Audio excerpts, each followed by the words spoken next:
ಕ್ಲಾಸಲ್ಲಿ ಯಾವ್ದು ಹೇಳಿದ್ರು, ಯಾವ್ದು ತಿಳಿದಿಲ್ಲ, ಯಾವ ಪಾಠದನ್ನ ನೋಟ್ ಮಾಡ್ತಾ ಹೋಗ್ಬೇಕು. ಇದಕ್ಕೆ ರಿಕಾಲ್ ಮೆಡಿಟೇಷನ್ ಅಂತ ಹೇಳ್ತಾರೆ. ಇದಕ್ಕೆ ಅವಾಗ ಏನು ಮಾಡ್ತೀವಿ ನಾವು, ನೋಟ್ ಡೈರಿ ಮಾಡ್ತೀವಿ. ಇವಾಗ ಇರ್ತಾರೆ ಸ್ಟೇಟಸ್ ಇರ್ತಾರೆ, ಎಲ್ಲೇ ಹೋಗಿ ಮಾಡ್ತಾರೆ, ನಾವು ಫೋಟೋ ಇಟ್ಟು ಸ್ಟೇಟಸ್ ಇರ್ತಾ ಹೋಗ್ತಾರೆ.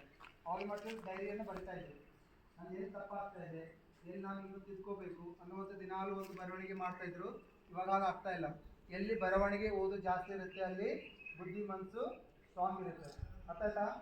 ದಿನಾಲು ಬೆಳಗ್ಗೆಯಿಂದ ಸಾಯಂಕಾಲವರೆಗೂ ಏನು ಕಲಿತೀರೋ ಕಲಿತು ಮನೆಯಲ್ಲಿ ಹೋದಾಗ ಅಥವಾ ಹಾಸ್ಟೆಲ್ ಹೋದಾಗ ಏನು ಮಾಡಬೇಕು, ಅದನ್ನು ನೋಟ್ ಮಾಡ್ಕೊಳ್ಬೇಕು. ಯಾವ ಪಾಠ ಯಾವ ಟೀಚರ್ ಬಂದರು, ಏನು ಹೇಳಿದ್ದಾರೆ, ಏನನ್ನು ಅದನ್ನು ತಿಳಿಸ್ಕೊಡ್ಬೇಕು ಅನ್ನೋದನ್ನು ಅದ್ರ ಬಗ್ಗೆ ರಿಕಾಲ್ ಮಾಡ್ತಾ ಹೋಗ್ಬೇಕು. ಇದಕ್ಕೆ ಧ್ಯಾನ ಅಂತ ಹೇಳ್ತಾರೆ. ವಿದ್ಯಾರ್ಥಿ ಜೀವನದಲ್ಲಿ ಇದೇ ಧ್ಯಾನ.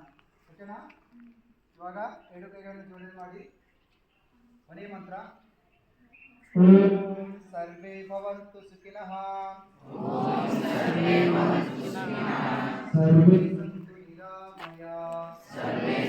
ನಿರಾಮಯಾಃ ಸರ್ವೇ ಭದ್ರಾಣಿ ಪಶ್ಯಂತು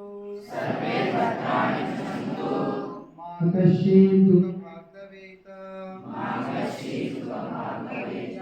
ಓಂ ತ್ವಮೇವ ಮಾತಾ ಚ पिता त्वमेव त्वमेव बन्धु च सखा त्वमेव विद्या द्रविणं त्वमेव सर्वं मम देव।